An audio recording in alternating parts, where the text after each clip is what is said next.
Dnyaneshwar sir welcome. आवाज येतोय माझा?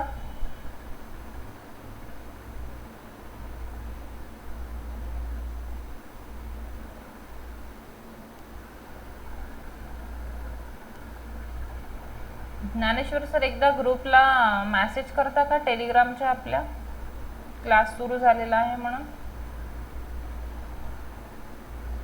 ॲक्च्युली माझा मोबाईल कॅमेराला लागला आहे म्हणून थांबूया आपण 2-3 मिनटं थांबूया. येतील सर्वजण. Kalyan Borade sir welcome. एकदा मेसेज कराल सर ज्ञानेश्वर सर.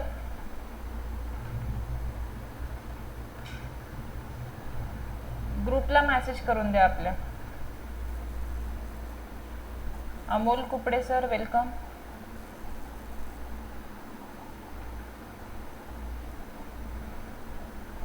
एक 2-3 मिनटं आपण वाट बघूया सर्वांची आणि मग आपण आपला जो आजचा जो क्लास आहे त्याला स्टार्ट करूया.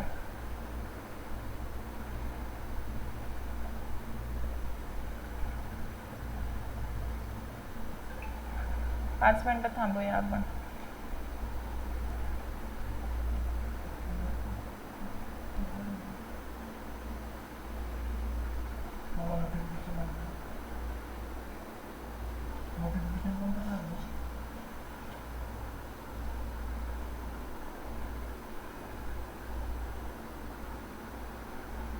एक 2 मिनटं आपण वेट करूया मग होईल क्लास.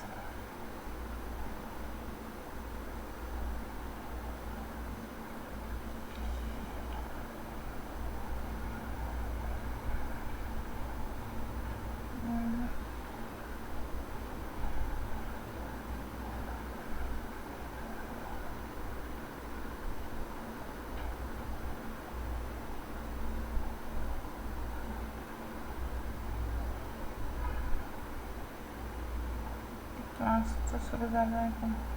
बघितलं.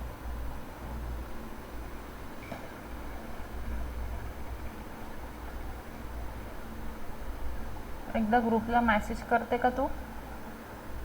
तू कर ना. बॅच नंबर 2 मध्ये. बॅच नंबर 2 मध्ये आहे ना तू? नाही आहे?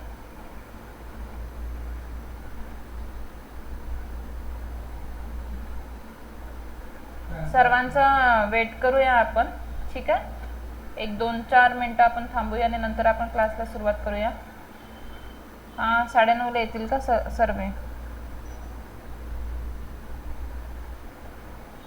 एक 5 मिनटं आपण वाट बघूया कारण की हा जो क्लास आहे हा सर्वांसाठी फ्री आहे. ज्यांनी ॲप्लिकेशन डाउनलोड केलेलं आहे त्यांच्या सर्वांसाठी आहे.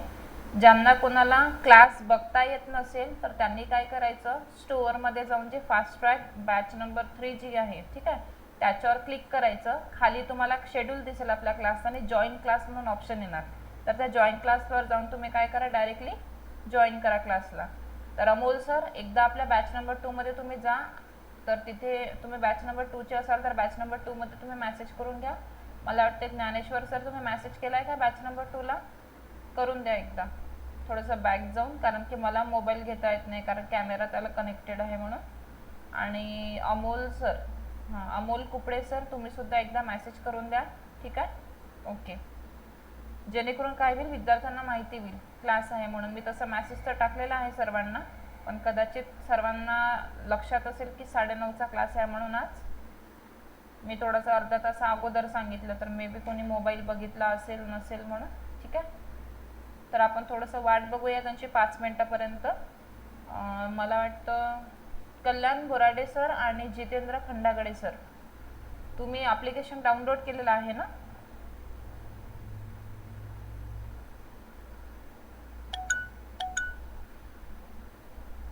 इथे रेज हँडचा जरी तुम्ही ऑप्शन केला ना जितेंद्र सर, तर मला तुमचा आवाज येणार नाही. तर तुम्ही मला मेसेज करा. ठीक आहे.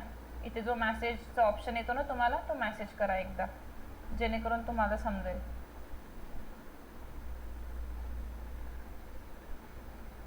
तर बघा सर्वांसाठी आज क्लास फ्री आहे.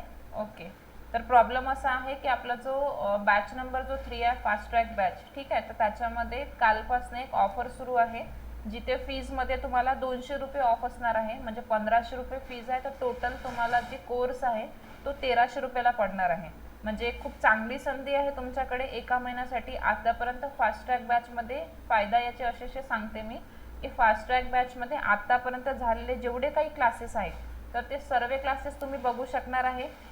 जे मी लाईव्ह घेणार आहे ते पण तुम्ही प्रॉपर पद्धतीने बघू शकता, ठीक आहे. आणि त्याचबरोबर टॉपिक वाईज जे क्वेश्चन्स आहे, टेस्ट सिरीज आहे, त्याच्यासाठी सुद्धा तुम्ही इलिजिबल होणार. म्हणजे तुम्हाला 1300 रुपयामध्ये क्लासेससुद्धा बघता येईल, तुम्हाला टेस्ट सिरीजसुद्धा देता येणार, तुम्हाला टॉपिक वाईज जे मी क्वेश्चन्स घेणार आहे ते सुद्धा भेटणार, प्लस तुम्हाला नोट्स पण भेटणार, ठीक आहे. 1 महिना आहे आपल्याकडे आजपासून. आजची 4 तारीख आहे, पुढच्या 3 तारखेला तुमची एक्झाम आहे. 29 दिवस तुमच्याकडे उरलेले आहेत.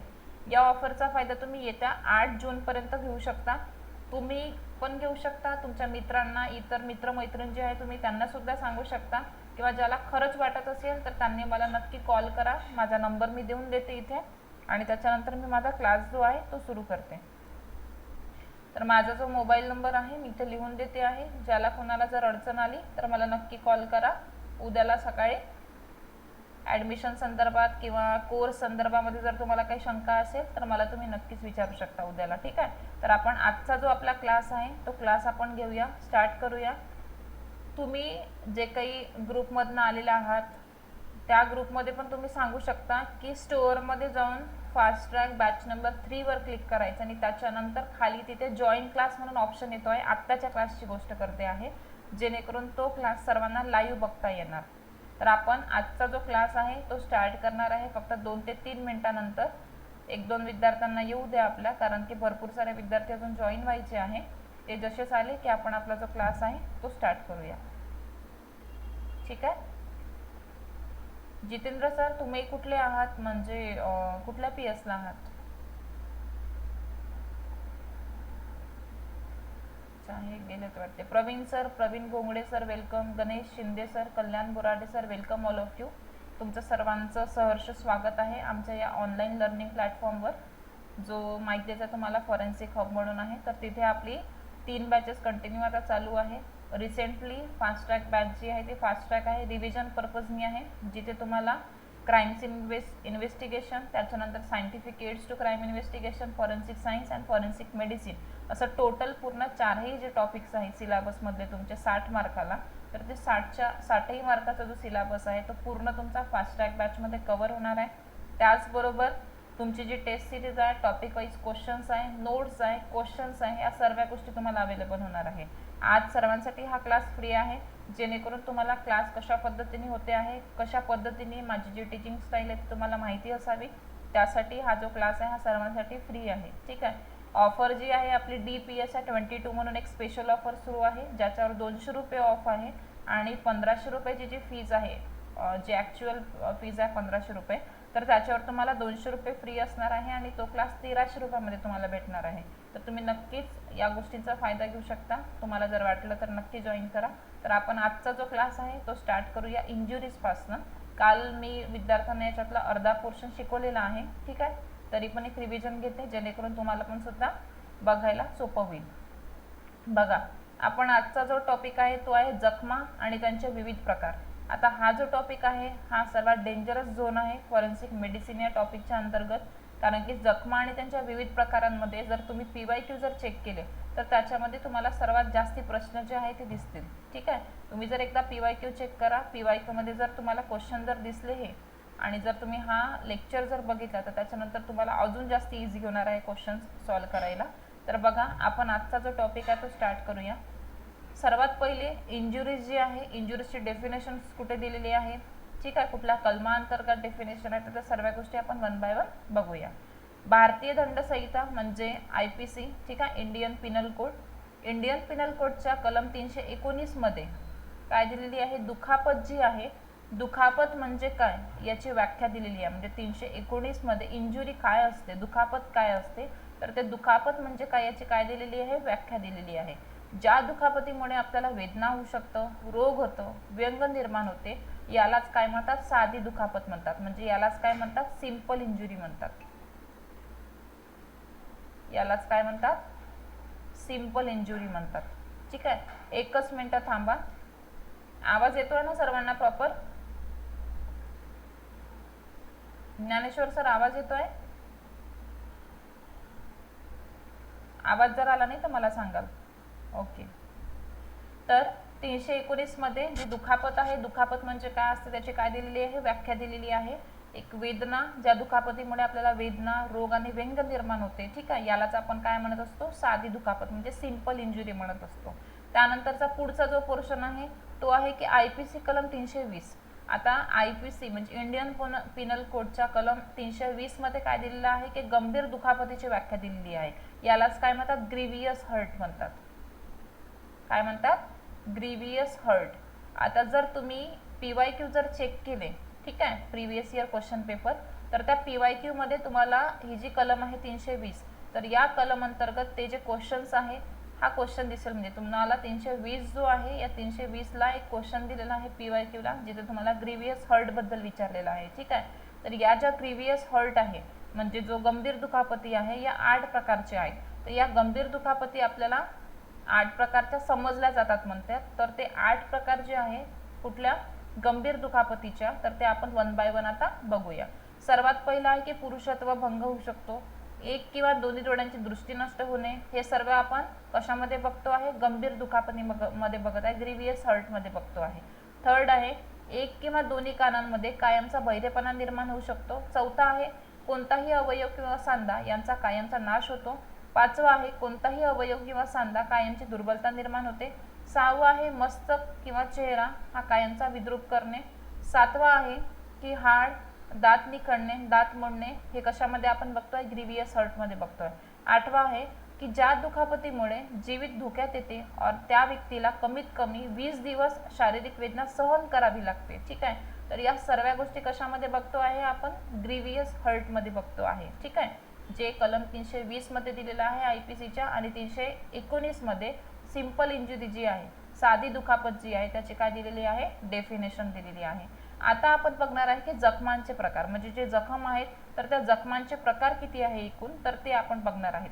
सर्वात पहिले याचे जखमांचे जे प्रकार आहेत टोटल आहे 8 प्रकार, हे लक्षात ठेवा.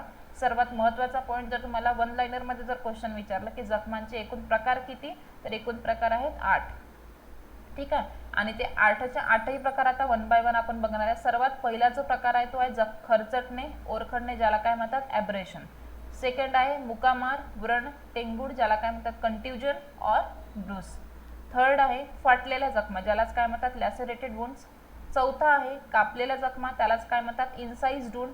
पाचवा आहे भोसकलेल्या जखमा, ज्याला म्हणतात स्टॅब वुंड. सहावा आहे बंदुकीच्या गोळीच्या जखमा, ज्यालाच काय म्हणतात फायरआर्म्स वुंड. सातवा आहे कठीण व बोथट वस्तूच्या आघाताचे जखमा, त्यालाच काय म्हणतात कंट्युज्ड लॅसरेटेड वुंड.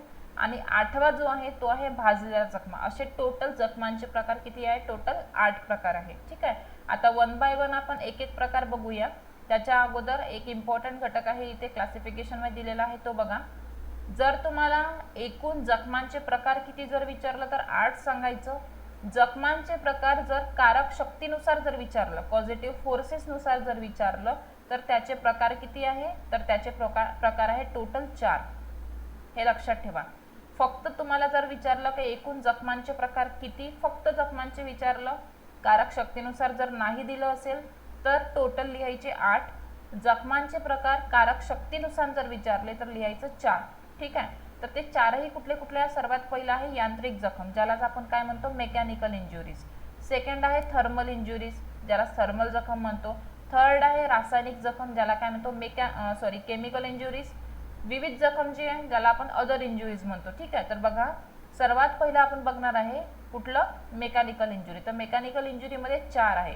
तर मेकॅनिकल इंजुरीचे कुठले कुठले आहे ते वन बाय वन पहिले आपण इथे बघून घेते, म्हणजे तुम्हाला कसं होईल, थोडंसं सोपं होईल. सर्वात पहिला आहे बोथट बल जखम.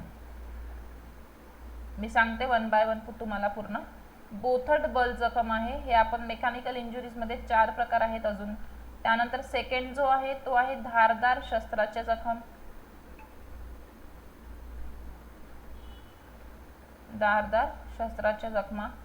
थर्ड जो आहे तो आहे छेदन जखमा, ज्यालाच आपण पिअर्सिंग वेपन म्हणतो, ठीक आहे. म्हणजे छेदन जखमामुळे जर झालेलं असेल पॉइंटेड नोट्सने, पॉइंटेड नोटचं जर एखादं काय असेल शस्त्र असेल तर त्याने जे जखम झाली असेल त्याला छेदन जखमा म्हणतात. आणि चौथा जो आहे तो आहे बंदूक शस्त्रे,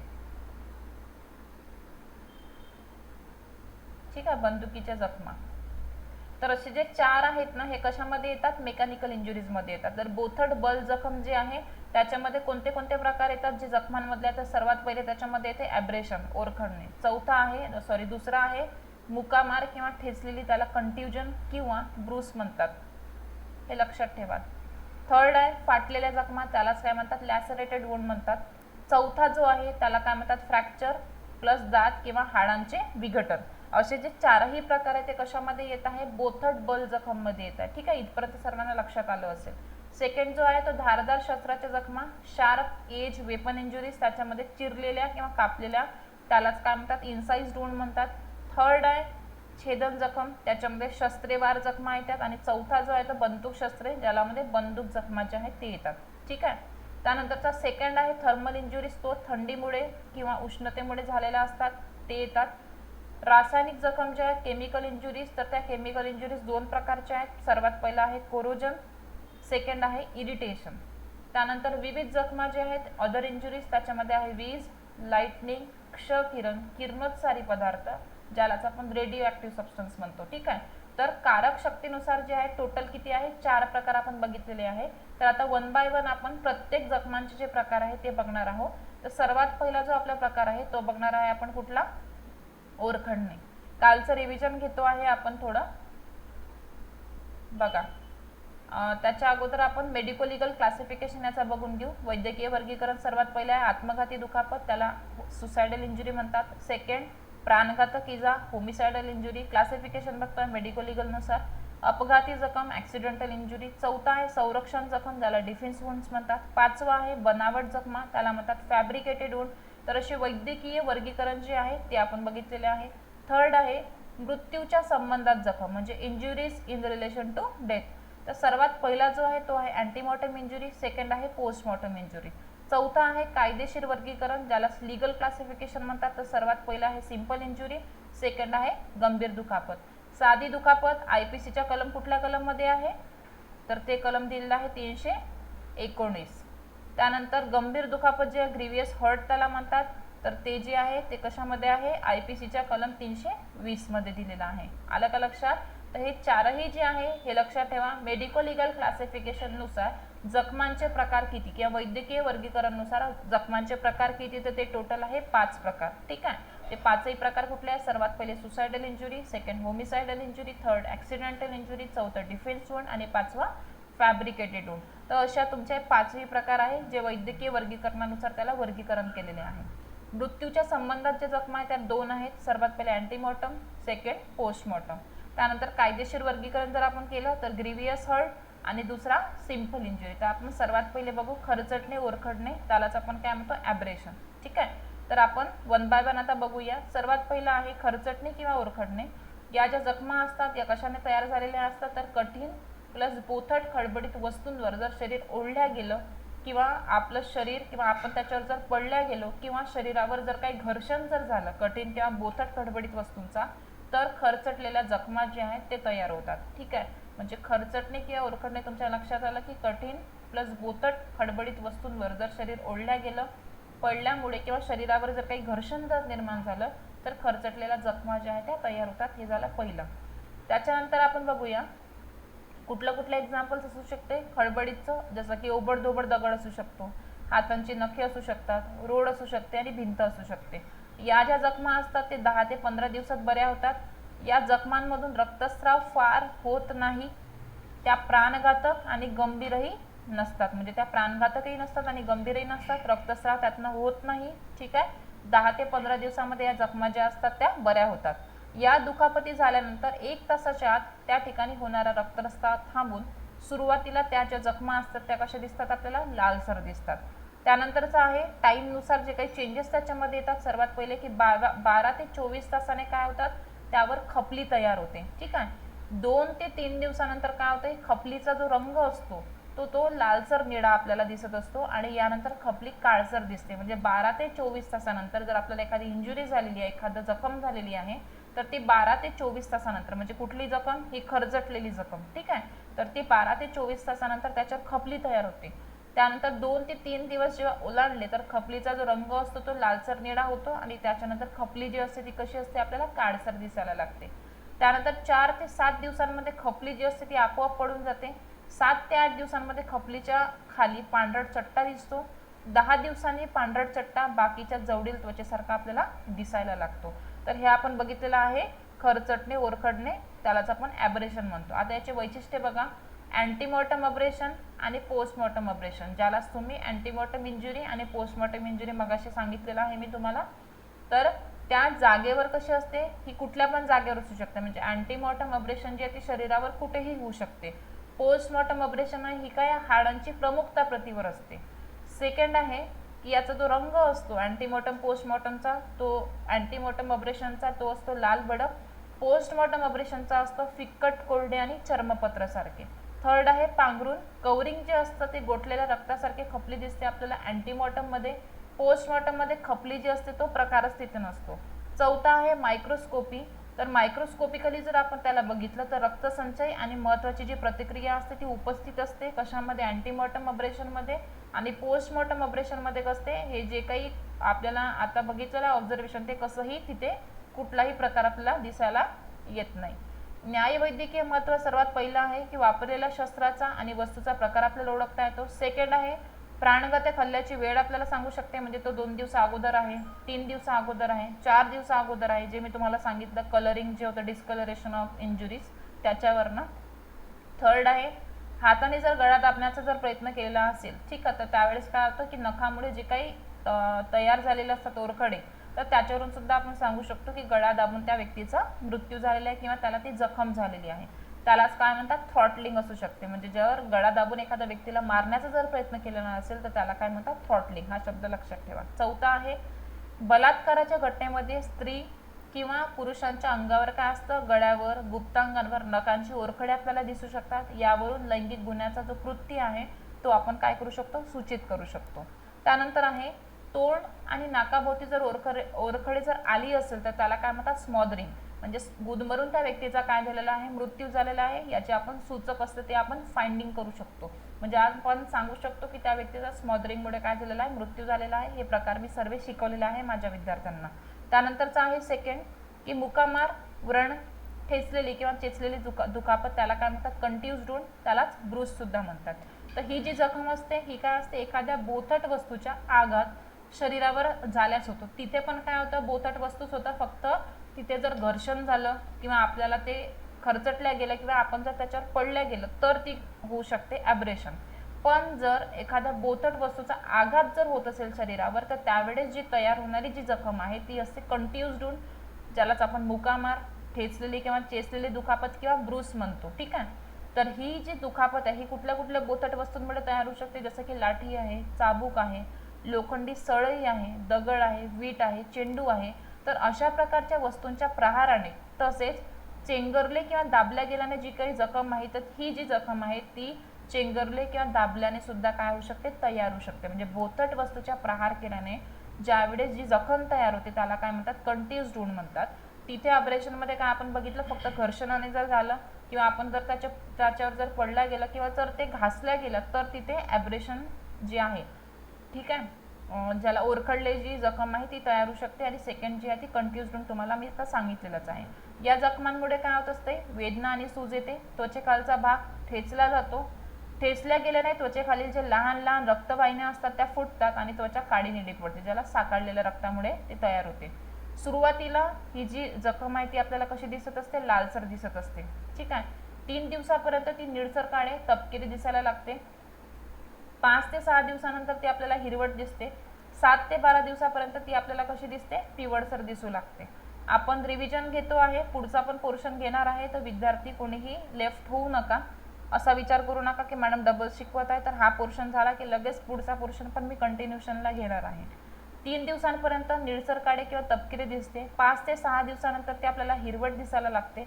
7 ते 12 दिवसापर्यंत ती आपल्याला पिवळसर दिसू लागते. ठीक आहे. आणि वरवर झालेल्या दुखापतीमध्ये काय होतं की जे रंगबदल आहे ते रंगबदल 1 ते 2 दिवसामध्ये 1 ते 2 आठवड्यामध्ये नाहीसे होतात. म्हणजे जी वरवर झालेली जी दुखापत आहे ती 1 ते 2 आठवड्यामध्ये काय होत असते, नाहीशी होत असते. खोलवर झालेली जी जखम असते तर त्या जखमांमध्ये 3 ते 4 आठवड्यापर्यंत ती आपल्याला दिसू लागते. म्हणजे रंगबदल जो आहे तो लवकर होत नाही खोलवर झालेल्या जखमांमध्ये. पण जर वरवर झालेली जर दुखापत असेल तर ती 1 ते 2 आठवड्यामध्ये काय होत असते, नाहीशी होत असते. आणि जी खोलवर झालेली जी जखम आहे ते तर ती 3 ते 4 आठवड्यापर्यंत आपल्याला दिसू लागते. ही जी जखम असते कुठली, कंट्यूज्ड वुंडवाली, तर ही अन्यघाती किंवा अपघाती असू शकते. आत्मघाती असण्याची जी शक्यता असते ती कशी असते, कमी असते. मला सांगा, लेक्चर सर्वांना समजते आहे? जे नवीन विद्यार्थी आहे त्यांना फास्ट होत नाहीये ना? जर समजत नसेल तर सांगत चला. त्यानंतर आहे न्यायवैद्यकीय महत्त्व. आता आपण न्यायवैद्यकीय महत्त्व बघणार आहोत. तर बघा, ही जी जखम आहे, जखम कशामुळे झालेली आहे ती आपल्याला समजते. सेकंड आहे, जखमाचे वय आपल्याला सांगता येते. त्यानंतरचा आहे जखम किती गंभीर आहे किंवा नाही आहे ही आपल्याला समजते. चौथा आहे काठी किंवा लाठी याने जर जखम झाली असेल तर समांतर रेषेमध्ये वळ उमटतात. हा इम्पॉर्टंट पॉईंट आहे इथला. पाचवा आहे चैन किंवा चाबूक जर असेल तर याच्यामुळे जखम झाली असेल तर वस्तूंच्या आकाराप्रमाणे ती आपल्याला दिसू लागते. त्यानंतरचा पोर्शन आहे अँटीमॉर्टम कंट्युजन आणि पोस्टमॉर्टम कंट्युजन. सूज जी असते, सूजन जी असते ती आपल्याला अँटीमॉर्टम कंट्युजनमध्ये दिसते, पोस्टमॉर्टम कंट्युजनमध्ये नसते. रक्तस्राव इथे होऊ शकतो आणि पोस्टमॉर्टम कंट्युजनमध्ये काय असते की तो रक्तस्राव जो आहे तो नसतोच. त्यानंतरचा थर्ड आपण बघणार आहे आता, फाटलेल्या जखमा विदारित, ज्यालाच काय म्हणतात, लॅसरेटेड वुंड. बघा, कठीण व बोथट वस्तूचा प्रहार झाल्यानंतर, इथे पण प्रहार आहे, फक्त काय आहे, एक इम्पॉर्टंट पॉईंट इथे आहे की त्या ठिकाणची त्वचा फाटते, जी कंट्युजनमध्ये स्किन फाटत नाही. पण लॅसरेटेड वुंड जे असते तर त्या लॅसरेटेड वुंडमध्ये जर कठीण किंवा बोथट वस्तूचा जर प्रहार जर झाला तर त्या ठिकाणची जी त्वचा असते ती कशी असते, फाटल्यासारखी होते. ठीक आहे. त्वचेखालची जी पेशी असतात, स्नायू असतात ते फाटतात. जखमांच्या कळा ज्या असतात त्या कशा असतात, अनियमित. आता कळा म्हणजे कशा असतात, जी जखम झालेली आहे तर जखमची जी आउटर जी लेयर असते तर ती आउटर लेयर कशी असते, अनियमित असते, एकसारखी नसते. वेड्या वाकड्या आणि दातारलेल्या दिसतात. जर तुम्हाला विचारलं की एखाद्या आयोगाने जर तुम्हाला जर क्वेश्चन विचारला की या जखमांमध्ये म्हणजे फिल इन द ब्लँक्स, या जखमांमध्ये जखमांच्या ज्या कळा असतात त्या अनियमित असतात, वेड्या वाकड्या असतात, दातारलेल्या असतात, त्वचा फाटल्यासारखी असते, तर खालील दिलेल्या पर्यायांपैकी हा जो प्रकार आहे हा जखमांच्या कोणत्या प्रकारामध्ये मोडला जातो. ठीक आहे. असं जर तुम्हाला क्वेश्चन विचारला तर तुमच्या लगेच लक्षात आलं पाहिजे की ती फाटलेली जखम किंवा विदारित जी जखम असते ज्यालाच आपण लॅसरेटेड वुंड म्हणतो, तर त्या लॅसरेटेड वुंडमध्ये हा जो प्रकार आहे, ही जी जखम आहे ती आपल्याला तशा पद्धतीने काय होते, दिसायला लागते. ठीक आहे. समजलं इथपर्यंत? सर्वांना समजत आहे? लक्षात येत आहे ना की डोक्यावरून जाते आहे? जे नवीन विद्यार्थी आहे त्यांना. अमोल सर आवाज येतोय ना माझा? अमोल कुपडे सर.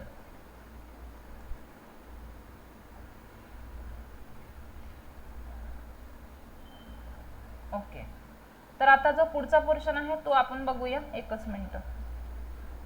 हां, बघा, ही जी जखम असते ही जखम कशा कशामुळे तयार होऊ शकते. सर्वात पहिले दगड आहे, विटा, बाटली, काठी, लोखंडी वस्तू, तर याच्यामुळे ती तयार होऊ शकते. ठीक आहे, फाटलेल्या जखमा. त्यानंतरचे आपण याचे कारण बघूया की हे कुठल्या कुठल्या कारणांमुळे होऊ शकते. तर बघा, हे जे कारणे आहेत, सर्वात पहिले मोठ्या दगडावर आपटल्यामुळे, जर आपण मोठ्या दगडावर जर आपटल्या गेलो किंवा जर पडल्या गेलो तर लॅसरेटेड वुंड जी आहे ती तयार होऊ शकते. सेकंड आहे, वाहन जर अंगावरून जर गेलं असेल तर त्यावेळेस लॅसरेटेड वुंड तयार होऊ शकते. म्हणजे जर तुमच्या लक्षात आलं असेल तर एखादे ॲक्सिडेंटल केस वगैरे जे असतात ना त्याच्यामुळे जर जखमा जी तयार होतात तर तिथे लॅसरेटेड वुंड जी असतं, म्हणजे जी फाटलेली जी जखम आहे ती आपल्याला भेटू शकते विक्टिमच्या शरीरावर. थर्ड आहे की जनावरांच्या दातांमुळे, नखांमुळे किंवा शिंगांमुळे ज्या तयार झालेल्या ज्या जखम असतात तर ते सुद्धा लॅसरेटेड वुंडमध्ये आपण त्याला काउंट करतो. त्वचा जी आहे ती आपल्याला फाटल्यासारखी, चिरल्यासारखी दिसते. मांस फाटल्या गेल्याने ते बाहेर येऊन जखम जी असते ती कशी दिसते, विदारल्यासारखी दिसते.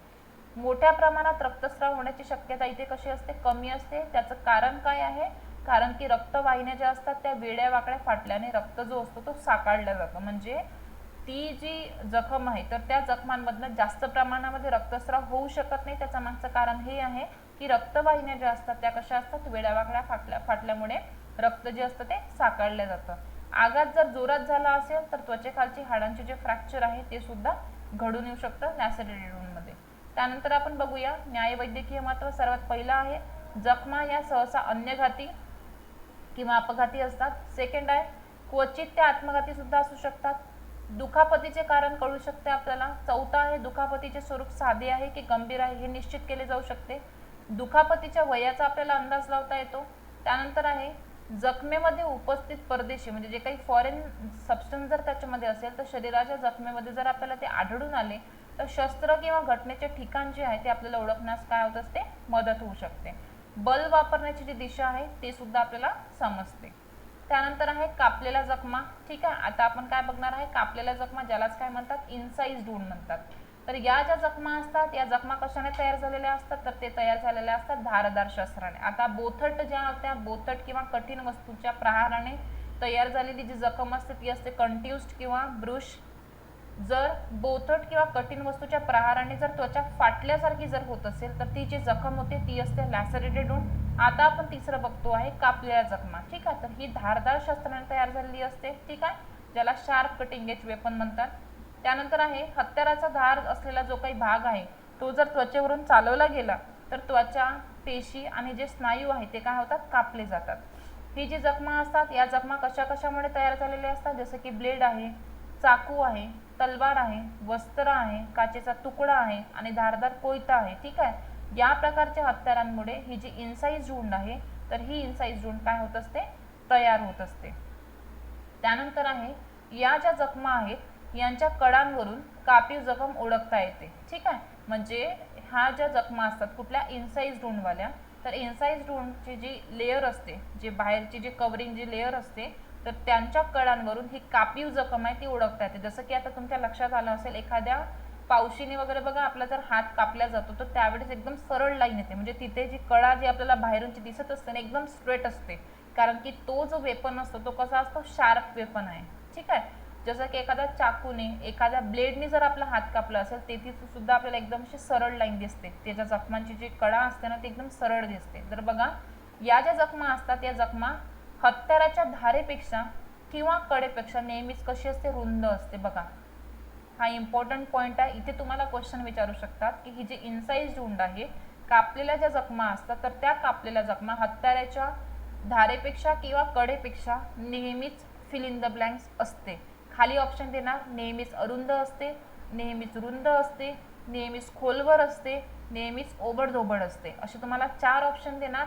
चारही ऑप्शन्स पैकी जर तुमचे कन्सेप्ट जर क्लिअर असेल की जी इन्साइज्ड वुंड असते तर ती इन्साइज्ड वुंडची जी रुंदी असते ती रुंदी कशी असते, नेहमी हत्याराच्या धारेपेक्षा किंवा कडेपेक्षा नेहमी कशी असते, रुंद असते. तर हा जो पॉईंट जर तुम्हाला कन्सेप्ट जर क्लिअर असेल तर तुम्ही त्या क्वेश्चनचा आन्सर लगेच देऊ शकता. ठीक आहे, या ज्या जखमा असतात तर या जखमांमधनं मोठ्या प्रमाणामध्ये काय होत असतो, रक्तस्राव होतो. जर तुम्हाला सेंटेन्स वाईज जर क्वेश्चन विचारला ABCD मध्ये तर तरी सुद्धा तुम्हाला जो क्वेश्चनचं जे आन्सर आहे ते देता यायला पाहिजे.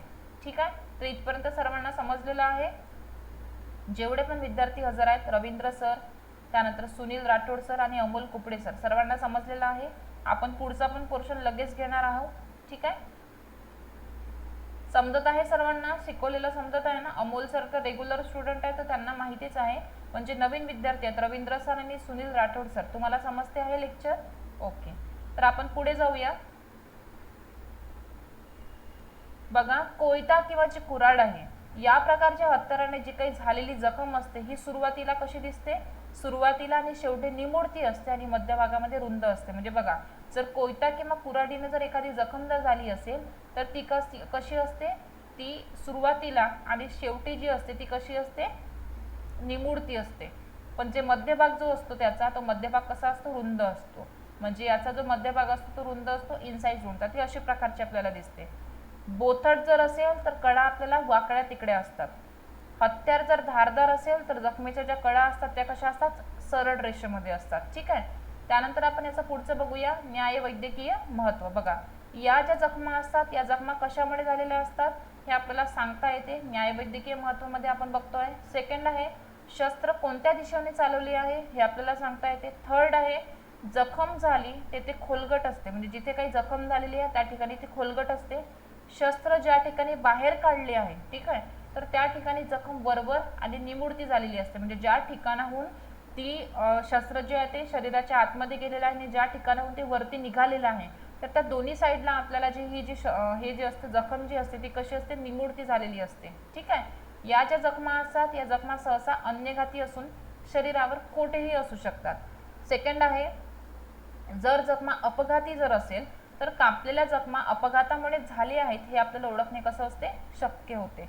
जर जखमा आत्मघाती असेल तर स्वतःहून केलेला जर जखमा असेल तर शरीराच्या भागावर कुठेही त्या वरवर केलेल्या असतात, कारण की जेव्हा स्वतः व्यक्ती स्वतःच्या हातावर जर ब्लेड जरी फिरवतो तरी सुद्धा तो घाबरतो, कारण की स्वतःला इंज्युअर्ड करण्यासाठी आपल्याला कशी असते, भीती एक असते. तर त्याच्यामुळे ही जी जखम असते जर स्वतः आत्मघाती जर असेल कुठली इनसाइज वूंड तर त्यावेळेस ती जी जखम असते ती कशी असते, वरवर असते. मला सांगा इथपर्यंत सर्वांना क्लिअर झालेलं आहे का, जेणेकरून मग मी 5वा जो पॉईंट आहे इंजुरीजचा तो शिकवते. चारही जे प्रकार आहेत ते चारही प्रकार सर्वांना समजलेले आहेत. चारही जे प्रकार आहेत ते सर्वांना समजलेले आहे का, yes or no? Sunil sir आणि अमोल कुपडे सर. ओके. आता आपण बघणार आहे भोसकलेला जखमा, ज्याला आपण स्टॅब वुंड किंवा पंक्चर वुंड म्हणतो. ठीक आहे. तर बघा या ज्या जखमा असतात या जखमा कशा असतात, एखाद्या टोकदार शस्त्र किंवा हत्यार शरीरात जर घुसलं, ठीक आहे, घुसल्यामुळे ही जी जखम आहे ती तयार होते. म्हणजे भोसकलेली जी जखम आहे त्याचा जो शस्त्र असतो तो कसा असतो, टोकदार शस्त्र असतो किंवा हत्यार असतो. म्हणजे जर हत्यार किंवा शस्त्र टोकदार जर असेल तर जी काही जखम तयार होते तर ती कशी असते, भोसकलेली जखम असते, ज्यालाच आपण काय म्हणतो, स्टॅब वुंड किंवा पंक्चर वुंड म्हणतो. ठीक आहे. लांबी जी असते ती रुंदीपेक्षा या ज्या जखमा असतात त्या अधिक खोल असल्याने आढळते. म्हणजे लांबी रुंदीपेक्षा जी असते, ठीक आहे, ही जी जखम असते कुठली, स्टॅब वुंड, तर ही अधिक खोल असते. ठीक आहे. म्हणून या जखमा ओळखण्यासाठी खोलपणा महत्त्वाचा असतो. म्हणजे जर जखम एखाद्या टोकदार शस्त्राने जर झालेली आहे तर त्याची लांबी रुंदीपेक्षा खोल जी असते, ठीक आहे, खोली जी असते ती कशी असते, अधिक आढळते. म्हणजे त्याची जी डेप्थ असते तर ती डेप्थ कशी असते, जास्ती असते. म्हणजे स्टॅब वुंड मध्ये लांबी आणि रुंदीपेक्षा, त्या जखमेच्या लांबी आणि रुंदीपेक्षा जे खोलगट जो असतो, जी खोली असते ती कशी असते, जास्ती असते. म्हणून या जखमा ओळखण्यासाठी आपल्याला खोलपणा जो असतो तो महत्त्वाचा असतो. कशामध्ये, स्टॅब वुंड मध्ये. या ज्या जखमा आहे या जखमा होण्यासाठी टोकदार हत्यार कारणीभूत असते. जसं की टोकदार वस्तूमध्ये काय काय असू शकते, टोकदार चाकू असू शकतो, खंजीर असू शकतो, भाला असू शकतो, बाण किंवा काच असू शकते, सुई, टोकदार कात्री असू शकते, दाभण असू शकते किंवा टोचा असू शकते, टोकदार पत्र असू शकते. काही वेळेस शस्त्र एका बाजूने आत जाते तर त्याचे दुसरे जे टोक असते ते शरीराच्या दुसऱ्या बाजूने कसे असते, बाहेर आलेले असते. जसे की बाण आहे, भाला आहे आणि तलवार आहे. तर या ज्या वस्तू आहे या टोकदार वस्तू कशा असतात, शरीराच्या एका साईडने जाऊन दुसऱ्या साईडने निघू शकतात, अशा या हत्यारे असतात. जखमा किती खोल आहेत यावर त्याचे काय असते, गांभीर्य अवलंबून असते. म्हणजे जी स्टॅब वुंड आहे तर स्टॅब वुंड तुम्ही कशावर अवलंबून आहे पूर्णपणे, तर ती जी जखम आहे ती किती खोलवर झालेली आहे तर त्याच्या खोलीवर ही जी जखम असते तर ती जखम कशी असते, अवलंबून असते त्याच्या खोलीवर. ठीक आहे. इथपर्यंत सर्वांना लक्षात येत असेल. पुढे आपण बघूया की शरीरातील महत्त्वाचे जे अवयव आहे, ठीक आहे, त्या मोठ्या रक्तवाहिन्यांना जर इजा झालेली असेल, म्हणजे मोठ्या ज्या रक्तवाहिन्या असतात त्यांना इजा होते. थर्ड पॉईंट आहे की अंतर्गत रक्तस्राव जो असतो तो मोठ्या प्रमाणात होतो. मृत्यू जो आहे, मृत्यू सुद्धा काय होऊ शकतो, घडून येऊ शकतो. म्हणजे ही जी स्टॅब वुंड आहे तर त्या स्टॅब वुंड मध्ये कशा असते, तुमचा व्यक्तीचा मृत्यू सुद्धा होऊ शकतो. शरीरातील महत्त्वाचे जे अवयव आहे ते सुद्धा डॅमेज होऊ शकतात. मोठ्या रक्तवाहिन्या इजा होऊ शकतात. अंतर्गत रक्तस्राव ज्या त्या मोठ्या प्रमाणात होतात आणि मृत्यू जो आहे तो सुद्धा घडून येऊ शकतो. ठीक आहे. तर इथपर्यंत सर्वांना समजतच असेल. पुढे जो आहे पुढचा आपण पॉईंट बघूया. काही वेळा जखम वरून किरकोळ दिसते, म्हणजे जखम जी असते ती वरून आपल्याला किरकोळ दिसते, परंतु जर आपण जास्त खोल जर असलं तर त्याच्यावरून आपण त्याचे गांभीर्य जे आहे ते बघू शकतो. जसं की उदाहरणार्थ आहे टोचा जो आहे, टोचा संपूर्ण आतमध्ये जर गेला तर शरीरात गेल्यामुळे काय असते, गंभीर जी आहे ती जी इजा आहे ती गंभीर होऊ शकते. परंतु वरून जर आपण त्याला बघितलं ती जी जखम असते ती कशी दिसते, आपल्याला लहान दिसते. जर तुम्हाला आयोगाने जर असा क्वेश्चन विचारला की या जखमांमध्ये जी जखम असते ती वरून आपल्याला लहान दिसते पण आतमधून ती कशी असते, खोल असते. ठीक आहे. तर खालील दिलेल्या पर्यायांपैकी बिनचूक असलेल्या जखमांचे जे पर्याय ते तुम्ही सांगा. तर तुम्हाला 4 ऑप्शन्स येतील. 4 ऑप्शन्समध्ये एक जो ऑप्शन असणार तो स्टॅब वुंडचा असणार. ठीक आहे, भोसकलेल्या जखमांचा. तर तुम्हाला लगेच लक्षात आलं पाहिजे की त्याचा जो ऑप्शन आहे, पोझिशन टॉपिक घ्या. अमोल सर समजलं नाही काय म्हणत आहेत. अमोल सर, पोझिशन टॉपिक घ्या म्हणजे पॉइझन घेणार ना, पहिले मला हे जे जखमा आहे त्यांचे प्रकार पूर्ण कंप्लीट करू द्या, नंतर घेते. कालचा पोर्शन आपला राहिलेला आहे ना जखमांचा, तर तो जखमांचा प्रकार पूर्ण घेते आणि त्याच्यानंतर मग काय करणार, लगेच आपलं घेणार. एकच सेकंड.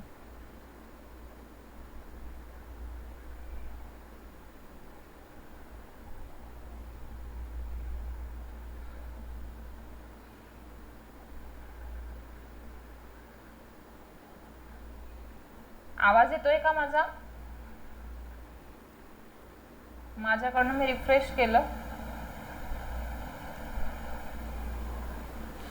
आणखी माहित नाही, हे कॅमेरा पूर्ण स्टॉप झालेला आहे. बघा, त्यानंतर आपण बघू की या ज्या जखमा असतात, या जखमा होताना शस्त्र किंवा हत्यारामुळे अंगावरील कपड्याचा जो लहान तुकडा असतो तो सुद्धा आपल्याला जखमेमध्ये आढळून येऊ शकतो. म्हणजे ही जी जखम असते ती कशी असते, शस्त्र पूर्णपणे शरीरामध्ये आतमध्ये गेला, म्हणजे आतमध्ये गेल्याने होत असते ना. जर एखाद्या व्यक्तीने कपडे घातलेले आहे आणि कपड्यांवरून जर तो वेपन जर आतमध्ये जर गेलेला असेल तर काय होतं की ज्यावेळेस वेपन आतमध्ये जातो तर शरीरावरचे जे काही कपडे असतात तो कपड्यांचा तुकडा जो असतो तो तुकडा सुद्धा फाटला जातो. आणि इन केस जर तो त्या वेपन सोबत आतमध्ये जर गेला तर त्या जखमांमध्ये आपल्याला कपड्यांचे जे तुकडे आहेत ना ते सुद्धा दिसू शकतात. आणि जखमा तपासून पाहिल्यानंतर कोणत्या शस्त्राने झालेले आहे हे सुद्धा आपल्याला सांगते. जसं की गोलाकार जर असेल, ठीक आहे, गोलाकार शस्त्र असेल, टोचा असेल, दाभण असेल किंवा सुई असेल, म्हणजे एका बाजूने जर धार असलेले दुधारी जे शस्त्र असतात ना ते आपण सांगू शकतो की ही जी जखम आहे ती या वेपनने झालेली आहे म्हणून. ठीक आहे. त्यानंतर आपण बघूया न्यायवैद्यकीय महत्त्व. तर न्यायवैद्यकीय महत्त्व आपण बघूया. जसं की बघा, या ज्या जखमा असतात या बहुधा कशा असतात, अन्यघाती किंवा अपघाती असू शकतात. सेकंड आहे, अन्यघाती जर जखमा असेल तर या अन्यघाती जखमा अनेक असतात व सहसा छाती, पोट व मानेच्या खालील भागामध्ये आपल्याला त्या जास्त प्रमाणामध्ये दिसून येतात. याच्यात कारण काय आहे की शस्त्राने जर प्रहार जर केलेला असेल तर शस्त्राने प्रहार करताना हे जे भाग असतात हे सुरुवातीला समोर येतात, म्हणजे एकदम फ्रंटमध्ये असतात ना. तर आपल्याला त्या लगेच जे असतात ते कसे असतात, समोर दिसल्यामुळे जो कुठला वेपन किंवा जो शस्त्र जो असतो तो डायरेक्ट आपण कसं करू शकतो, त्याला मारू शकतो.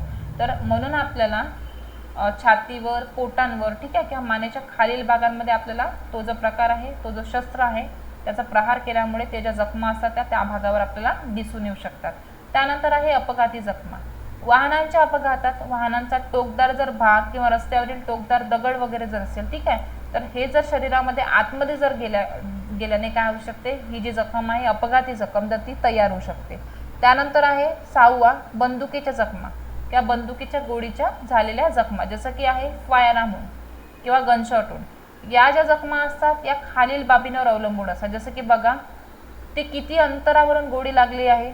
सेकंड आहे, किती वेगाने गोळी शरीरात गेली आहे. थर्ड आहे, कोणत्या शस्त्राने ती गोळी झाडलेली आहे. चौथा आहे, गोळी शरीरात जाताना एखाद्या ठिकाणी आदळून जर गोळीचा वेग जो आहे जो कमी झाला आहे का. तर या सर्व गोष्टींवर बंदुकीच्या गोळीच्या ज्या जखमा असतात ना या बाबींवर अवलंबून असतात. जसं की कॉन्टॅक्ट शॉट आहे, ठीक आहे, तर कॉन्टॅक्ट शॉटमध्ये काय होते की जे मजल असतो ना, म्हणजे जो गनची जे मजल जो पोर्शन असतो सुरुवातीला जो आपल्याला दिसतो ना, हा बाहेरचा जो भाग असतो याला काय म्हणतात, मजल म्हणतात. ठीक आहे. तर तो जो मजल शरीरावर जर टेकलेला कंडिशनमध्ये असेल तर आपल्याला कॉन्टॅक्ट शॉट जो असतो तो दिसून येतो.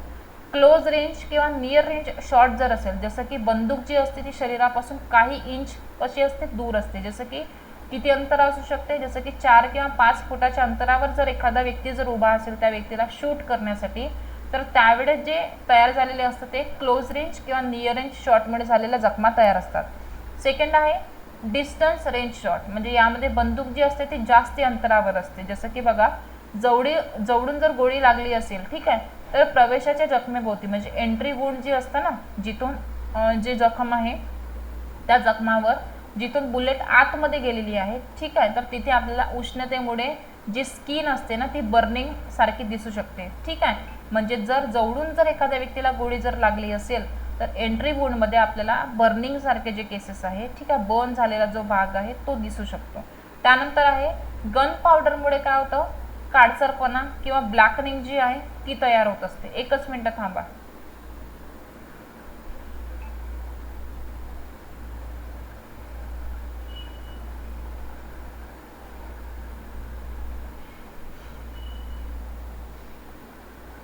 दिसते आहे सर्वांना आता बघा. तर आपण आता बघूया की गन पावडरमुळे जे आहे तर गन पावडरमुळे काळसरपणा तयार होतो. ठीक आहे, म्हणजे बघा जर कॉन्टॅक्ट शॉट असेल तर तिथे बर्निंग सारखे केसेस दिसेल. गन पावडरमुळे शरीरावर स्किनवर काळसरपणा जो आहे ब्लॅकनिंग सारखा भाग तो दिसेल. जखमेभोवताचे जे केस आहे ते जर होरपडले असेल तर त्याला सिंगिंग ऑफ हेअर्स म्हणतो, जळाल्यामुळे. अर्धवट किंवा पूर्ण जळालेले जे काही गन पावडर असतं ते त्याच्यामुळे जी जखम तयार होते ती असते स्कॉर्चिंग, म्हणजे स्कॉर्चिंग सारखा प्रकार दिसतो. म्हणजे जर आपल्याला अर्धवट किंवा पूर्ण जळालेले जर गन पावडर त्या स्किन भोवती जर दिसत असेल तर ती असते स्कॉर्चिंग. ठीक आहे, गन पावडरमुळे जो काळसरपणा जो तयार होतो त्याला म्हणतात ब्लॅकनिंग. गोंदल्यासारख्या जर खुणा असेल तर त्याला काय म्हणतात, टॅटोईंग. म्हणजे टॅटोईंग जे आहे अशा पद्धतीचे जे काही प्रकार आहे ते आपल्याला त्या इंजुरी भोवती दिसायला लागते. बघा, गोळी जर दूर अंतरावरून जर झाडली असेल तर प्रवेशाची जी जखम असते म्हणजे एंट्री वोंड जी असते तर त्या एंट्री वोंडवर आपल्याला अशा पद्धतीची जी खूण आहे ना वाय प्रकारची, तर ती जी खूण आहे ती आपल्याला दिसून येते. म्हणजे एंट्री वोंडमध्ये आपल्याला अशा पद्धतीची जी खूण आहे ती दिसून येऊ शकते. त्यानंतरचा पुढचा पोर्शन आहे प्रवेशाची जी जखम असते. प्रवेशाची जखम ज्यालाच आपण एंट्री वुंड म्हणतो, आणि गोळी बाहेर पडल्याची जी जखम असते ज्याला आपण एक्झिट वुंड म्हणतो. यातील फरकामुळे काय होत असते आपल्याला की शरीरात गोळी कोणत्या दिशेने गेलेली आहे ना हे समजते. म्हणजे प्रवेशाची जखम ज्यालाच आपण एंट्री वुंड म्हणतो आणि एक्झिट वुंड या दोघांचा जर आपण फरक जर बघितला तर त्याच्यावरून आपल्याला लक्षात येते की गोळी जी आहे ती कोणत्या दिशेने लागलेली आहे. ती आपण दिशा जी आहे ती जी डायरेक्शन आहे ते सांगू शकतो. म्हणजे तुमच्या लक्षात आलं आहे की एंट्री वुंड जी असते म्हणजे प्रवेशाची जी जखम असते तर त्या प्रवेशाच्या जखमेभोवती आपल्याला ही जी खूण आहे ना अशा प्रकारची खूण आपल्याला दिसून येऊ शकतात. त्यानंतर आपण काय अजून काय बघितलं, हा तर पोर्शन तुमच्या लक्षात आलाच असेल. बर्निंग आहे, काळसरपणा, ब्लॅकनिंग, सिंगिंग ऑफ हेअर्स, स्कॉर्चिंग आणि टॅटोईंग. तर हे सर्व मी तुम्हाला सांगितलेलं आहे. ती इथपर्यंत सर्वांना समजलेलं आहे का, मला फक्त एकदा सांगा. काय झालं अमोल सर, आवाज येत नाहीये?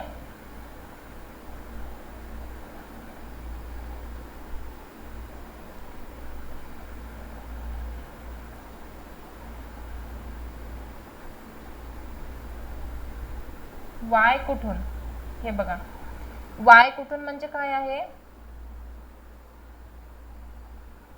अरे हो सॉरी, हां दिसून येत नाही, बरोबर आहे बरोबर आहे, मी नाही बोलणं विसरले. प्रवेशाची जी जखम असतं ना तर एंट्री वुंड जी असतं तर त्या एंट्री वुंडमध्ये, बरोबर आहे त्यांचं, माझं बोलताना थोडंसं मिस्टेक झाली.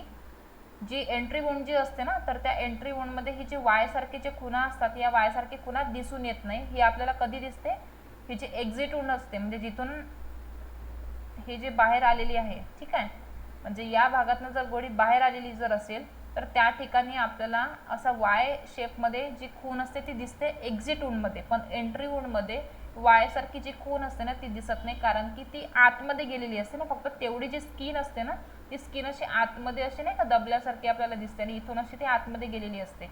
पण तेच जर बाहेर निघालेली असेल तर स्किन कशी असते, बाहेरच्या दिशेने अशी उमटते. येते का लक्षात, आतमध्ये जर गेली असेल तर ती अशी असेल, पण जर बाहेर असेल तर ती अशा पद्धतीची असेल. तर त्यावेळेस काय असतं की एंट्री वुंड जी असते तर त्या एंट्री वुंडमध्ये वायसारखी जी खुणा असते ते दिसून येत नाही. मोस्ट इम्पॉर्टंट पॉईंट आहे, लक्षात ठेवा. एक्झिट वुंडमध्ये वायसारखी जी खुणा असते ती दिसून येत असते. त्यानंतर आपण बघणार आहे की बंदुकीच्या गोळीच्या ज्या बहुधा दोन जखमा असतात, जसे की एंट्री वुंड आहे आणि सेकंड आहे एक्झिट वुंड, तर त्या दोघांचा जो डिफरन्स आहे तर तो आपण बघणार आहे, फरक आपण बघणार आहे.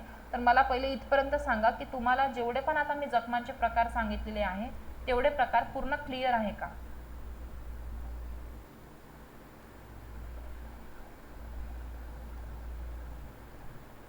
सर्वांना जखमांचे जे प्रकार आहे ते क्लिअर आहेत का. सुनील राठोड सर, अमोल कुपडे सर आणि अमोल थोरात सर, इथपर्यंत सर्वांच्या लक्षात आहे आला आहे का.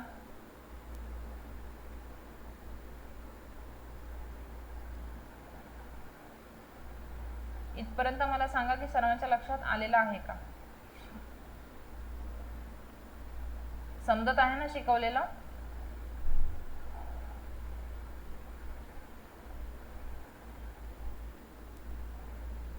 एकच मिनिट थांबता का, थोडासा कॅमेराचा काहीतरी इश्यू होतोय, एकच मिनिट थांबा, मी लगेच स्टार्ट करते.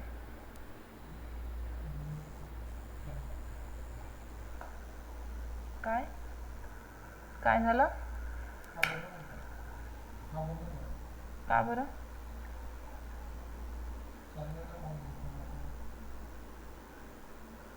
सुरूच तर आहे.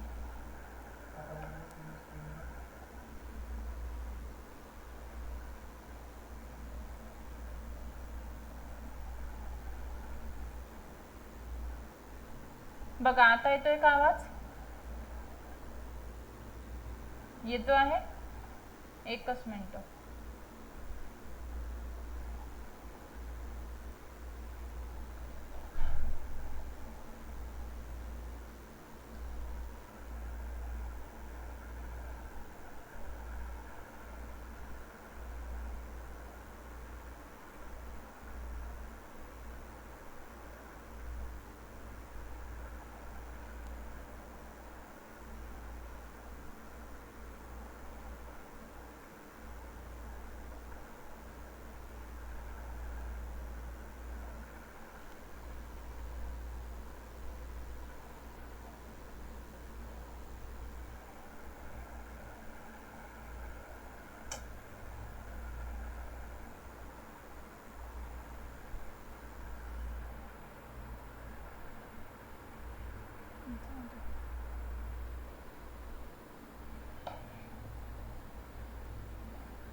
बघा आता आपण बघणार आहे एंट्री वुंड आणि एक्झिट वुंड या दोघांमधला डिफरन्स वन बाय वन आता बघणार आहोत.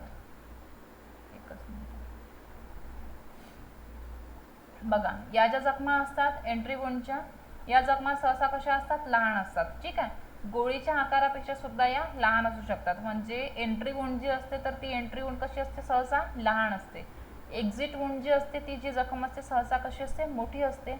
आत गोळीचे तुकडे, ठीक आहे, म्हणजे आतमध्ये जर गोळीचे तुकडे जर झाले असतील किंवा हाडाचे जर तुकडे झाले असेल तर गोळी बाहेर पडल्याच्या एकापेक्षा जास्त ज्या जखमा असतात ना ते दिसू शकतात. म्हणजे कसं होतं की जर सपोज जखमा ज्या असतात त्या मोठ्या जर असेल, ठीक आहे, तर आत गोळीचे तुकडे जर झाले असेल जखमाच्या आतमध्ये किंवा हाडाचे जर तुकडे असेल तर गोळी ज्यावेळेस बाहेर पडते ना तर बाहेर पडल्याच्या ज्या जखमा असतात त्या एकापेक्षा जास्त असू शकतात, कारण की तेवढा फोर्सफुली त्या गोळीबरोबर बाहेर येणार. कसे? कुठले कुठले? गोळीचे तुकडे सुद्धा आणि जर हाडांचे तुकडे जर झाले असेल तर ते सुद्धा. त्यानंतरचा सेकंड पॉईंट आहे की या जखमीमधून रक्तस्राव जे असते ते कसे असते? रक्तस्राव कमी प्रमाणात होते. सेकंड आहे रक्तस्राव मोठ्या प्रमाणात होते. गोळी हाडाला जर लागली असेल तर रक्ताबरोबर हाडाचा जो चुरा आहे तो चुरा सुद्धा बाहेर येतो आणि काही वेळा अवयवांचा जो लगदा असतो तो सुद्धा कसा येतो? बाहेर येतो. म्हणजे सेकंड जर आपण बघितलं कुठला पॉईंट की रक्तस्राव मोठ्या प्रमाणात होतो कुठला? एक्झिट वुंडमध्ये. आणि एंट्री वुंडमध्ये रक्तस्राव जो असतो तो कसा असतो? कमी प्रमाणात होतो. आणि एक्झिट वुंडमध्ये रक्तस्राव मोठ्या प्रमाणात होतो. का बरं होतो? कारण की गोळी जर हाडाला जर लागली असेल तर रक्ताबरोबर हाडाचा जो चुरा असतो तो सुद्धा बाहेर येतो आणि काही वेळा अवयवांचा जो लगदा असतो तो सुद्धा बाहेर येत असतो. त्यानंतरचा थर्ड पॉईंट आहे की या जखमीच्या ज्या कळा कशा असतात? आतील बाजूस वळलेल्या असतात. मगाशी मी जसं तुम्हाला सांगितलं या अशा आतील बाजूस केलेल्या असतात. म्हणजे स्किनचा जो भाग असतो तो आतमध्ये गेलेला असतो आणि जखमेंच्या कडा ज्या असतात एक्झिट वुंडमध्ये त्या बाजूस म्हणजे बाहेरील बाजूस निघालेल्या असतात, बाहेरील बाजूस वळलेल्या असतात. चौथा पॉईंट आहे की एंट्री वुंडमध्ये कपड्यावरून जर गोळी आतमध्ये जर गेली असेल तर कपड्याचा तुकडा सुद्धा जखमेच्या आतमध्ये आपल्याला दिसून येऊ शकतो. त्यानंतरचा चौथा पॉईंट एक्झिट वुंडमध्ये कपड्याचा तुकडा जर जखमेच्या बाहेरील बाजूस लोंबकळताना आपल्याला कसं असतं? दिसू शकतो. म्हणजे जर एंट्री वुंडमध्ये जर कपड्याचा तुकडा त्या बुलेट सोबत जर आतमध्ये जर गेलेला असेल तर तो एक्झिट वुंडमध्ये कसा असतो? त्या बुलेट सोबतच कसा आपल्याला बाहेर जो आहे तो दिसून येऊ शकतो. ठीक आहे, इथपर्यंत तुमच्या लक्षात आलेलं आहे सर्व. पुढचा जो पॉईंट आहे जर कमी अंतरावरून जर गोळी जर लागली असेल तर जखमेभोवती उष्णतेमुळे भाजल्यासारख्या ज्या खुणा असतात, ठीक आहे, गनपावडरच्या धुरामुळे जो काळसरपणा असतो, त्वचेवरील केस होरपडलेले दिसतात, गनपावडर त्वचेत घुसल्यामुळे गोंदण्याच्या ज्या खुणा असतात ते दिसून येऊ शकतात. म्हणजे जर फायरिंग जी आहे ती एकदम जवळून जर केली असेल, ठीक आहे, तर आपल्याला टॅटूइंग आहे, स्कॉर्चिंग आहे, ठीक आहे, त्याच्यानंतर जे मगाशी मी तुम्हाला सांगितलं होतं ना उष्णतेमुळे जे बर्निंगचे सारखे जे केसेस आहे, ब्लॅकनिंग जे आहे ते आपल्याला कमी अंतरावरून जर गोळी झाडली असेल तर अशा पद्धतीचे जखमाभोवतीने आपल्याला प्रकार दिसून येऊ शकतात. आणि एक्झिट वुंडमध्ये या जे काही आपण खुणा बघितलेल्या आहेत ना ते या जखमेभोवती दिसून येत नाही. हा झाला पाचवा पॉईंट.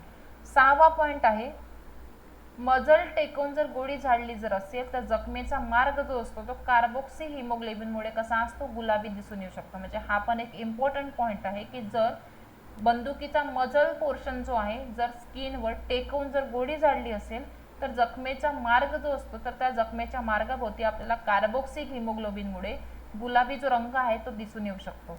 पाचवा जो पॉइंट आहे एक्झिट मध्ये गुलाबी जो रंग आहे कुठला कार्बोक्सी हिमोग्लोबिनमुळे जो तयार झालेला असतो तर तो आपल्याला एक्झिट मध्ये दिसून येऊ शकत नाही.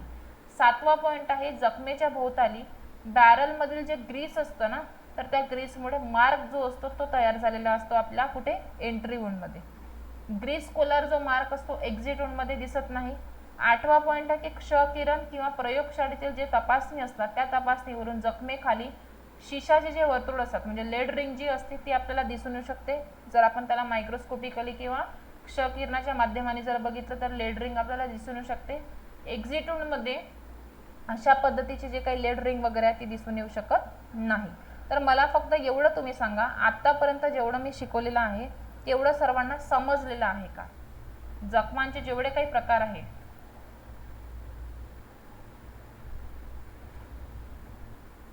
अमोल सर आवाज येत नाहीये. सुनील सर तुम्हाला येतोय आवाज? सुनील सर,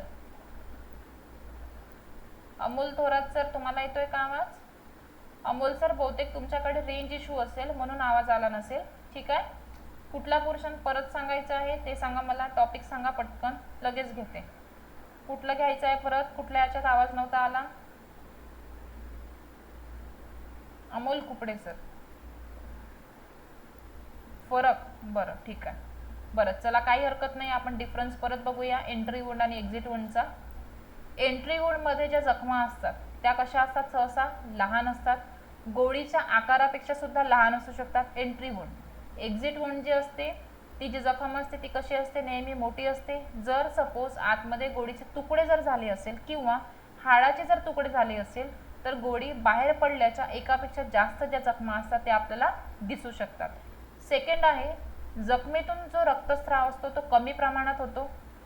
एक्झिट वुंडमध्ये म्हणजे एंट्री वुंडमध्ये रक्तस्राव कमी होतो, एक्झिट वुंडमध्ये रक्तस्राव मोठ्या प्रमाणामध्ये होतो. कारण की काय की जर गोळी हाडाला जर लागली असेल, बोनला जर लागली असेल तर रक्ताबरोबर काय होत असतो? हाडाचा जो चुरा असतो तो सुद्धा बाहेर येतो आणि काही वेळा अवयवांचा जो लगदा असतो तो सुद्धा बाहेर येऊ शकतो. हे झालं याबद्दल. त्यानंतर एंट्री वुंडमध्ये जखमेच्या ज्या कडा असतात त्या आतील भागात वळलेल्या असतात, आतील बाजूमध्ये गेलेल्या असतात. कारण की बुलेट आतमध्ये जात आहे ना, म्हणून एंट्री वुंडमध्ये जो स्किनचा भाग असेल तो आतमध्ये वळलेला असतो. तेच एक्झिट वुंडमध्ये काय होईल की ती जी बुलेट आहे ते बाहेर येते आहे ना, तर बाहेर येताना काय होईल की ते फोर्सफुली बाहेर येणार, तर स्किनचा जो भाग असतो ना तो सुद्धा आपल्याला बाहेर वळलेला दिसतो. तोंड त्याचं बाहेर उघडल्या पद्धतीने दिसत असते. म्हणजे जखमेच्या ज्या कडा असतात एक्झिट वुंडमध्ये त्या बाहेरील बाजूस वळलेल्या असतात. चौथा पॉइंट आहे की कपड्यावरून जी गोळी असते ती आत जर गेली असेल तर आत गेल्यामुळे कपड्याचा जो तुकडा असतो तो जखमेच्या आतमध्ये आपल्याला दिसून येतो. एक्झिट वुंडमध्ये कपड्याचा जो तुकडा असतो तो जखमेच्या बाहेरील बाजूस आपल्याला लोंबकळताना दिसून येतो. म्हणजे जर एंट्री वुंडमध्ये जखम म्हणजे बुलेट आतमध्ये जाताना जर कपड्याचा तुकडा जरी आतमध्ये जर गेला असेल तर तो आपल्याला आतमधल्या भागामध्ये दिसेल. पण तेच जर एक्झिट वुंडमध्ये जर आपण बघितलं आणि तो जो कपड्याचा तुकडा बुलेट सोबत जर बाहेर येण्याचा जर प्रयत्न केला असेल तर आपल्याला तो एक्झिट वुंडमध्ये लोंबकळताना दिसून येणार एक्झिट वुंडमध्ये. त्यानंतर आहे जर एंट्री वुंडमध्ये कमी अंतरावरून जर गोळी झाडलेली असेल तर आपल्याला ब्लॅकनिंग आहे, टॅटूइंग आहे, ठीक आहे, बर्निंग आहे, स्कॉर्चिंग आहे. तर जे मी मगाशी तुम्हाला प्रकार सांगितलेले आहे तर ते आपल्याला जखमेभोवती दिसू शकतात. पण तेच जर आपण एक्झिट वुंडमध्ये जर बघितलं तर या खुणा ज्या असतात त्या जखमेभोवती दिसून येणार नाही, जे पण मी तुम्हाला सांगितलं ब्लॅकनिंग, टॅटूइंग, स्कॉर्चिंग वगैरे. ठीक आहे. त्यानंतरचा पुढचा पोर्शन आहे की जर सपोज मजल टेकून जर गोळी झाडली असेल, मजल म्हणजे काय? जो गनचा जो पोर्शन असतो ना बाहेरचा जो स्ट्रक्चर जो असतो तर तो असतो मजल. बाहेरचा जिथून गोळी बाहेर येते ना तर तो जो असतो मजल पोर्शन. जर मजल टेकून जर गोळी जर झाडलेली असेल तर काय होते की कार्बोक्सी हिमोग्लोबिनमुळे तो जो रंग जो असतो तो आपल्याला गुलाबी रंगाचा दिसून येऊ शकतो. ठीक आहे. पण तेच जर आपण एक्झिट वुंडमध्ये जर बघितलं तर एक्झिट वुंडमध्ये गुलाबी जो रंग असतो तो आपल्याला दिसून येत नाही. ठीक आहे. इथपर्यंत सर्वांना समजलेलं असेल. सातवा पॉइंट आहे की जखमेच्या भोवताली बॅरल मधील जे काही ग्रीस असतं ना तर त्या ग्रीसमुळे ग्रीस कोलार जो मार्क असतो तो एंट्री वुंडमध्ये दिसतो. पण तेच जर आपण एक्झिट वुंडमध्ये जर बघितलं तर जो ग्रीस कोलार मार्क जो आहे तो आपल्याला दिसून येत नाही. ठीक आहे. हे तुमच्या लक्षात आलं असेल. पुढचा जो पोर्शन आहे तो शेवटला पॉइंट क्षकिरण किंवा प्रयोगशाळेतील जी तपासणी असतात त्याच्यावरून जखमेभोवती शिशाचे जे वर्तुळ जे आहे म्हणजे लेड रिंग जी आहे ती दिसून येऊ शकते. कशामध्ये? एंट्री वुंडमध्ये. एक्झिट वुंडमध्ये लेड रिंगचे जे आहे ते दिसून येत नाही. तर आता मला सांगा की 8चे 8ही पॉईंट तुम्हाला एंट्री वुंड आणि एक्झिट वुंड या दोघांमधला फरक जो आहे तो समजलेला आहे का सर्वांनी मला सांगा. सुनील सर, अमोल सर, दोन्ही अमोल सर, कुपडे सर आणि थोरात सर, त्याच्यानंतर अजून कोण जॉईन झालेला, मनोज सर, वेलकम तुमचं. तर तुमच्या सर्वांना समजलेलं आहे का? समजलेलं आहे ना? डोक्यावरून जात नाहीये. सुनील सर तुम्हाला समजते आहे? तुमचा पहिला लेक्चर आहे आज, तर तुम्हाला समजते आहे लेक्चर? एकदम स्लोली घेते आहे, खूप फास्ट पण घेते नाहीये. ठीक आहे, तर आपण आता पुढे जाऊया. मला वाटते की ते 9:20 होते आहे ना. तर आपण एक काम करूया. हे जे आत्मघाती घटना आणि अपघाती किंवा अन्यघाती ज्या घटना आहेत ना ते आपण उद्याच्या टॉपिकला घेऊया. उद्याला पण फ्री असेल लेक्चर सर्वांसाठी, म्हणजे आज आणि उद्या 2 दिवस क्लास फ्री असणार आहे सर्वांसाठी. जे फास्ट ट्रॅक बॅच आहे आपली बॅच नंबर 3, माझी शिकवण्याची पद्धत अशीच आहे. रिव्हिजन सुद्धा मी अशाच पद्धतीने घेते आहे. आज तुम्ही फ्रीवाले म्हणजे ज्यांनी ॲप्लिकेशन डाउनलोड केलं आहे त्यांच्यासाठीच हा लेक्चर खूप चांगल्या पद्धतीने शिकवत आहे, अशातला काही भाग नाही आहे. माझी टीचिंग स्टाईल अशीच आहे, एवढ्याच स्लोली घेते, अशाच पद्धतीने 1 बाय 1 प्रत्येक गोष्टी समजून सांगते आहे. तर तुमच्याकडे 29 दिवस आहे तुमच्या मेन्सच्या परीक्षेला. जो गेम चेंजर विषय आहे फॉरेन्सिक सायन्स आणि फॉरेन्सिक मेडिसिन, तुम्हाला जर हा चांगल्या पद्धतीने जर स्ट्रॉंग करायचा असेल, कारण की कट ऑफ पूर्णपणे याच्यावर डिपेंड असतं, तर 1500 रुपये जी फीज आहे फास्ट ट्रॅकची त्याच्यावर 200 रुपये ऑफ आहे. ठीक आहे, DPSR 22 म्हणून असा एक स्पेशल ऑफर सुरू आहे त्या कोर्सवर. जर तुम्हाला तो परचेस करायचा असेल तर माझा नंबर आहे, त्या नंबरवर तुम्ही मला कॉल करू शकता जर तुम्हाला ॲडमिशन संदर्भात किंवा जर ॲडमिशन घेताना जर काही प्रॉब्लेम जर आला तर. ठीक आहे, तर तुम्ही कधी पण ॲडमिशन घेऊ शकता जर तुम्हाला खरंच या विषयामध्ये चांगला स्कोअर जर करायचा असेल. माझे काही विद्यार्थी आहेतच तुमच्यासोबत. आज अमोल थोरात सर आणि अमोल कुपडे सर हे आहे ज्यांनी ॲडमिशन घेतलेलं आहे, जे माझ्यासोबत कंटिन्यूशनमध्ये रिव्हिजन करत आहेत, अभ्यास करत आहे. तर तुम्हाला त्याचा नक्कीच फायदा होणार आहे. ठीक आहे, तुम्हाला याच्यामध्ये नोट्ससुद्धा भेटणार. या ज्या मी तुम्हाला तुमच्यासमोर ज्या नोट्स आहेत हँड रिटन त्यासुद्धा तुम्हाला भेटणार.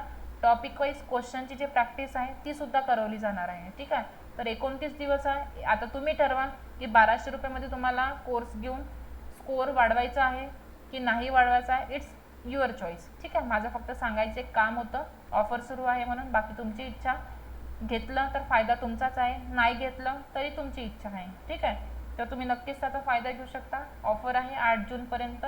जर वाटलं तर ॲडमिशन करा, नाही वाटलं तर काही प्रॉब्लेम नाही, ती तुमची इच्छा आहे. ठीक आहे, तर आपण उद्याला सेम पद्धतीने 8 वाजता उद्याला इव्हिनिंगला परत भेटणार, किंवा त्याच्या अगोदर जर क्लास जर झाला तर मी परत तुम्हाला टेलिग्रामच्या चॅनलद्वारे किंवा जे काही ग्रुप्स आहेत आमचे तर त्या ग्रुप्सच्या माध्यमाद्वारे तुम्हाला सांगणार की या टायमिंगला आपलं लेक्चर असणार आहे म्हणून. ठीक आहे, फक्त ॲप्लिकेशन डाउनलोड करून ठेवा.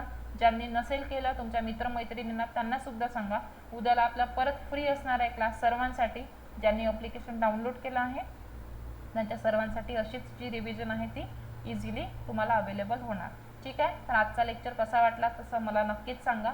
अमोल सर, आजचा जो टॉपिक आहे तो आपला इथपर्यंत कंप्लीट झालेला आहे. पुढचा जो टॉपिक आहे आपण उद्याला घेणार आहे सर्वांसाठी. अमोल कुपडे सर आणि थोरात सर, त्याच्यानंतर बाकीचे जे विद्यार्थी आता लेट जे जॉईन झाले, सुनील सर होते कंटिन्यूशनला, राठोड सर आणि मनोज सर तुम्ही उशिरा आले. ठीक आहे, तर जे काही लेक्चर आहे तुम्ही त्याला परत बघू शकता. ज्यांचा कुणाचा राहिलेला जो लेक्चर असेल तर तुम्ही त्याला अगेन बघू शकता, कधी पण, किती पण वेळा, कुठल्या पण वेळेला, असं काही नाही आहे. आता 24 तासच्या आतमध्ये हा जो लेक्चर आहे तो रेकॉर्डेड होऊन जाणार आणि तो जो लेक्चर आहे तुम्ही ॲप्लिकेशनमध्येच फास्ट ट्रॅक जी बॅच आहे तर त्या फास्ट ट्रॅक बॅचमध्ये काय होईल, जे लाईव्ह क्लासेस आहे तिथे तुम्ही बघू शकता. ठीक आहे, तर धन्यवाद सर्वांना. तुम्ही आज वेळात वेळ काढून तुमचा एक मोलाचा जो वेळ आहे तो मला दिला, 1 तास. ठीक आहे, जिथे तुम्ही तुमचा जो अभ्यास आहे कशा पद्धतीने करायला पाहिजे मी सांगितलेलंच आहे की फॉरेन्सिक मेडिसिन एक इम्पॉर्टंट पॉईंट आहे तुमचा. हां, सिलेबस पूर्ण होईल अमोल सर, सिलेबस पूर्ण होणार आहे, त्याचे तुम्ही अजिबात टेन्शन घेऊ नका. सिलेबस पूर्ण कव्हर होणार आहे. आता आपला झाला नाही, स्लो नाही चालला आहे. ॲक्च्युली आज एक फ्री क्लास घ्यायचा होता म्हणून स्लो वगैरे नाही चालला आहे. आपलं झालं. तुम्ही आता बघा ना, फॉरेन्सिक मेडिसिन 7 दिवसात आपण संपवलेलं आहे. आणि किती पण फास्ट रिव्हिजन घेतली तरी एकदम फास्ट घेऊ शकत नाही, कारण की टॉपिक्स इम्पॉर्टंट आहे. ठीक आहे, तुमच्यासाठी आहे. जर तुम्हाला एकदम फास्ट जर घेतलं समजलंच नसेल तर त्या रिव्हिजनला पण काही अर्थ नाही आहे.